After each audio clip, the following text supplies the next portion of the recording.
వైద్యుడైన లూకా గారు వ్రాసిన సువార్త 13వ అధ్యాయం 4వ వచనం 5వ వచనం చూద్దాం. యెరూషలేములో కాపురం ఉన్న వారందరికంటే గోపురము పడి చచ్చిపోయిన వారు అపరాధులని తలంచుచున్నారా అని యేసు అడిగి, కారని మీతో చెప్పుచున్నాను. వాడు అపరాధులు గారు. టైం అయిపోయింది, వాళ్ళ టైం అయిపోయింది, దేవుడిచ్చిన టైం అయిపోయింది. ఈ ప్రకృతి చక్రానికి కూడా టైం ఉంది. ప్రకృతి చక్రానికి కూడా టైం ఉంది, అది కూడా అయిపోతుంది. ఇప్పుడు ప్రకృతి చక్రం కూడా నాశనం అయిపోవడానికి దగ్గరకు వెళ్ళిపోతుంది, దానికి టైం అయిపోతుంది. దేవుడు నిర్ణయించిన దినం ఒకటి ఉంటుంది. ఆ దినాన్ని ప్రకృతి చక్రం అంతా భస్మమైపోద్ది, అంటే మండిపోద్ది. ఇప్పటికే చాలా వరకు కాలచక్రంలో భయంకరమైన మార్పులు సంభవిస్తున్నాయి. ప్రతి ఏడాది కంటే మళ్ళా ఈ ఏడాది ఇంకా భయంకరంగా ఉంటుంది. తెగుళ్ళు, మళ్ళా కరోనా ప్రవేశించింది ప్రపంచంలో. ప్రతిరోజు భూకంపాలు, ప్రతిరోజు.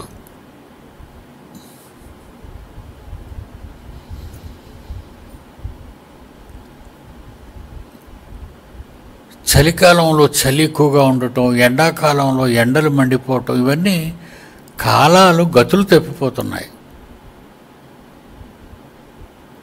అంటే ప్రకృతి చక్రమే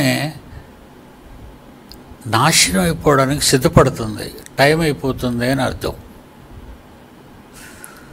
దేనికైనా దేవుడు టైం ఇస్తాడు. అందులో మనకు కూడా టైం ఇచ్చాడు. మనం పోయే టైంకి, మనం చనిపోయే టైంకి విమానంలో ఉన్నా చచ్చిపోతాం, రైల్లో ఉన్నా చచ్చిపోతాం, రోడ్డు మీద ఉన్నా చచ్చిపోతాం, కడకు ఇంట్లో ఉన్నా చచ్చిపోతాం. ఇవ్వబడిన కాలం. ఈ సిలోయం అనే గోపురం దగ్గర ఉన్న 18 మందికి అక్కడతో వాళ్ళ టైం అయిపోతుంది, వాళ్ళ టైము అయిపోతుంది.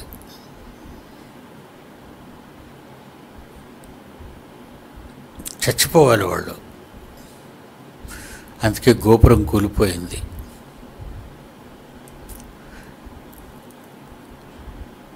జాన్సన్ గారికి టైం అయిపోయింది కిందటి సంవత్సరం.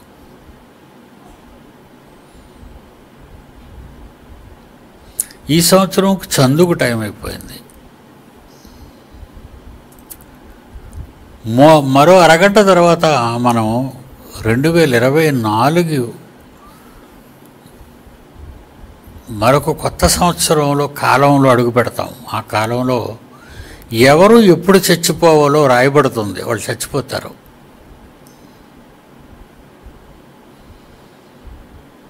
మీరు కావచ్చు, నేను కావచ్చు, మరెవరైనా కావచ్చు.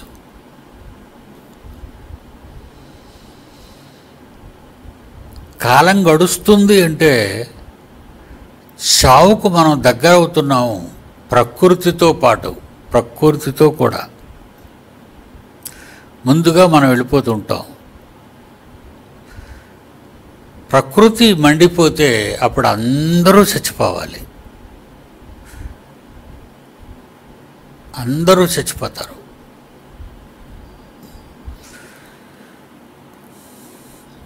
చనిపోలేని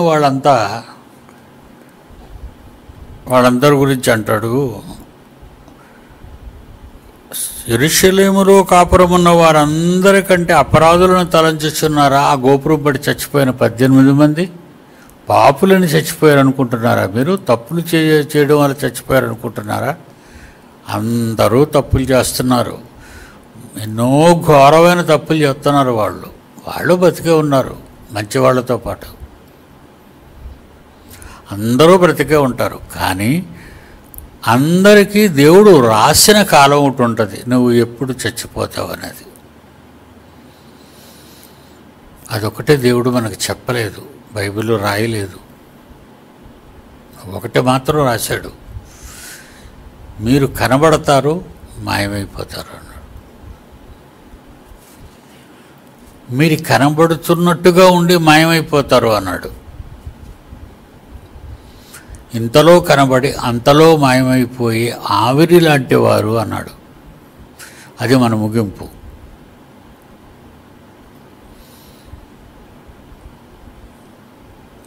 రెండు 2020లో కరోనా ప్రపంచంలోకి ఎంటర్ అయింది. 2020 లక్షలాది మంది చచ్చిపోయారు ఆ తెగులతో, లక్షలు.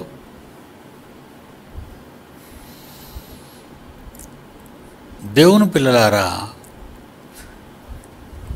మనం ఎప్పుడైనా చచ్చిపోతాం. మనం ఇక్కడికి వచ్చింది ఎప్పుడైనా చచ్చిపోదాం కనుక ఎలాగైనా ఏదో ఒక రకంగా బతికేద్దాం అనుకుంటున్నారా? ఏదో ఒక రకంగా బతికేద్దాం మనం అలా అనుకుంటే పొరపాటండి.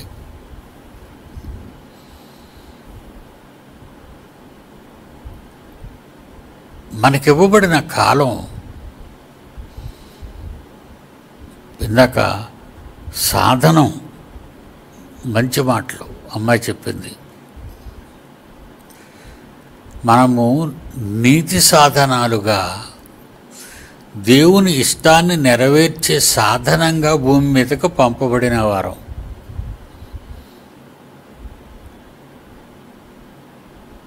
మనము మన తల్లిదండ్రులకు గర్భఫలాలం. బైబిల్ బట్టి మనం మన తల్లిదండ్రులకు పుట్టామా? పుట్టిన వాళ్ళని ఏమన్నాడు?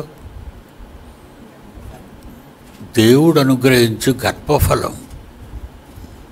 మనమంతా గర్భఫలాలమే. అలా గర్భఫలాలైన మనం అంతర్ధానం అయిపోతాం, కనబడకుండా కూడా పోతాం.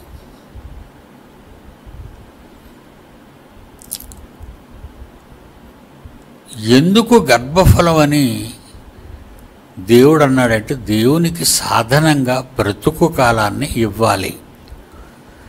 చెయ్యండి,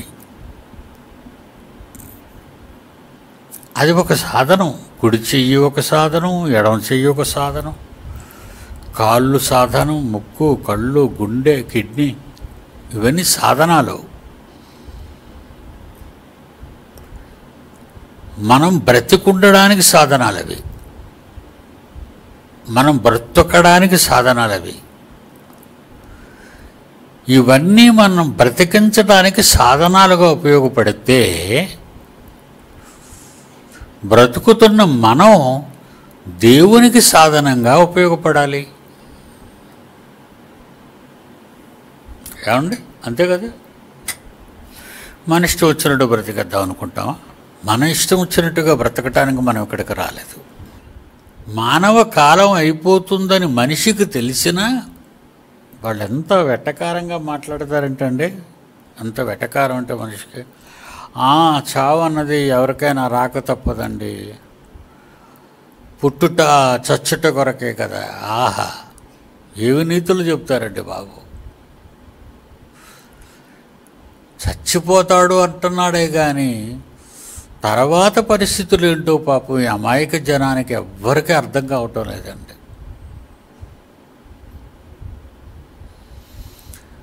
భూమి ఉండదనే నమ్మకంతోనే అంతరిక్షంలో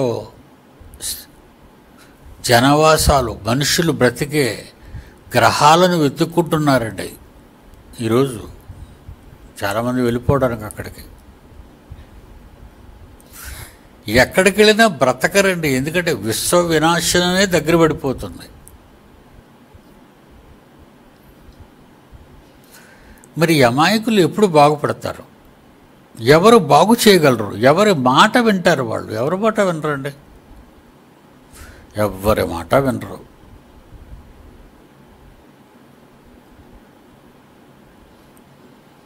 కనుక దేవునికి ఇష్టులైన మనుష్యులుగా బ్రతుకుతున్నారు ఎవరైనా ఉన్నారు అంటే మీరు తప్ప ఎవరూ లేరండి. నిజంగా నేను ఎంతమంది బిడ్డలను వాక్యంలో కన్నానో వాళ్ళు మాత్రమేనండి దేవుని కొరకు దేవునికి ఇష్టులుగా బ్రతుకుతున్నారు. వాళ్ళు దేవునికి ఇష్టులు.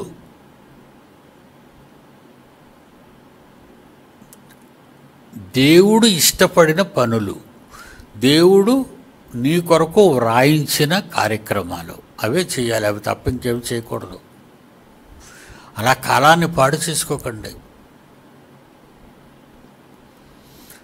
భూమి మీద దేవునికి ఇష్టులైన ప్రజలకు సమాధానం, పీస్ ఉంటుందండి. మిగతా వాళ్ళకు ఉండదండి. కొత్త సంవత్సరం వస్తుందని సంబరపడుతున్నారు, కానీ కాలం తరిగిపోతుందని బాధపడడం లేదండి ఎవరును.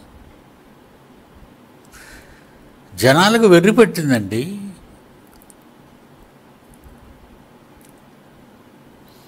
నిజంగా పేషెంట్ హాస్పిటల్లో ఉన్న తర్వాత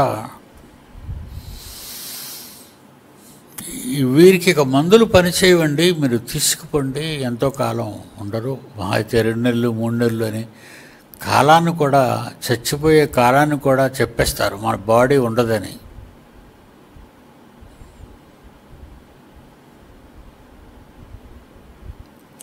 అప్పుడు కూడా భయపడరండి, అప్పుడు కూడా భయపడరు. బ్రతుకున్నాం, చచ్చిపోతాం, చచ్చిపోతే ఏమవుతుందంటే చచ్చిపోతాం, మళ్ళా పుడతాం అని ఒకటి చెప్తే, ఇక బ్రతికే లేదని మరొకటి చెప్తే, కాలగర్భంలో కలిసిపోతామని మరొకటి చెప్తే, రకరకాల కథలు చెప్పుకుని అడ్జస్ట్ అయిపోతున్నారే తప్ప ఆలోచించటం లేదు, మనసు పెట్టి ఆలోచించటం లేదండి. ఈవెన్ క్రైస్తవులు కూడా.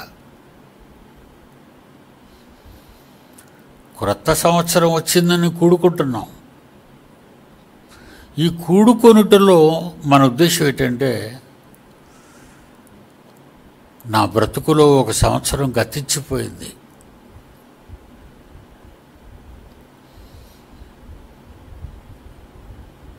అంటే నేను వెళ్ళిపోవలసిన కాలం దగ్గరవుతుంది. చిన్నపిల్లలు కావచ్చండి, యవ్వనంలో ఉన్నోళ్ళు కావచ్చండి, వృద్ధాప్యంలో ఉన్నోళ్ళు కావచ్చండి. ఇప్పుడు ఆయన పెద్దవాడు అయిపోయాడండి, చచ్చిపోతాడని మీరు అనుకునే పాత మాటలు నమ్మకండి.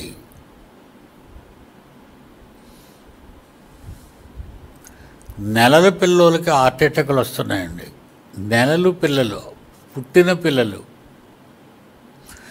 ఇకపోతే చిన్నపిల్లలు, వాళ్ళకి హార్ట్ అటాక్లు వస్తున్నాయండి. ఇక మంచి యవ్వనంలోకి వచ్చిన తర్వాత వాళ్ళకి ప్రమాదాల మీద చచ్చిపోతున్నారండి, హార్ట్ అటాక్లు వచ్చి చచ్చిపోతున్నారండి, రోగాలతో చచ్చిపోతున్నారండి. వృద్ధులు చనిపోతారు అనేది ఒకనాటి మాట, ఎవరైనా చచ్చిపోతారు అనేది ఈనాటి మాట. ఎవరైనా చచ్చిపోతారు. యేసు మాట చెప్పడంలో అర్థం ఏంటంటే, సిలోయములోని గోపురము పడి చచ్చిన 18 మంది యెరూషలేములో కాపురం ఉన్న వారందరికంటే అపరాధులని తలంచుచున్నారా? కారు. యెరూషలేములో ఉన్నవారు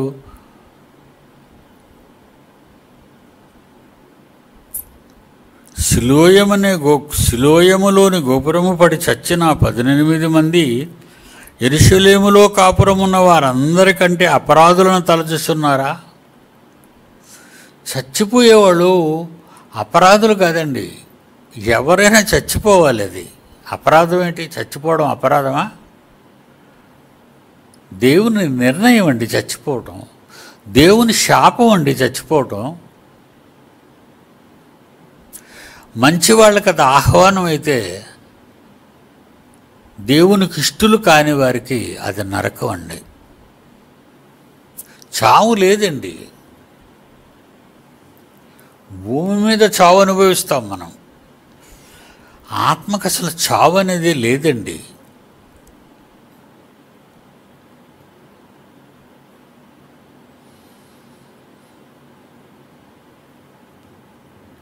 మీరు మారు మనస్సు పొందని ఎడల మీరందరూ అలాగే నశింతురు.